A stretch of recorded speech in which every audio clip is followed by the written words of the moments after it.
করে ছাড়বো, আপনি শুধু দেখতে থাকুন। এর অবস্থাটা হয়েছে কি জানেন? গাড়ির পিছনে দেখবেন লেখা থাকে, দেখবি আর চলবি, খুশির মতো চলবি।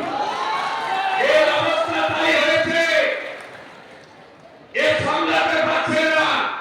আজকে কলকাতা হাইকোর্টের ডিভিশন বেঞ্চ একটা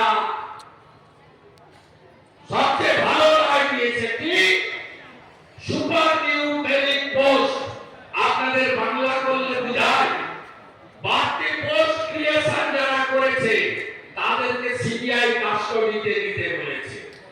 বাড়তি পোস্ট চোরেদেরকে রেগুলারাইজ করার জন্য কে করেছে? মমতা ব্যানার্জি করেছে। কবে করেছে? 5ই মে 2022 ক্যাবিনেট মিটিং এ করেছে।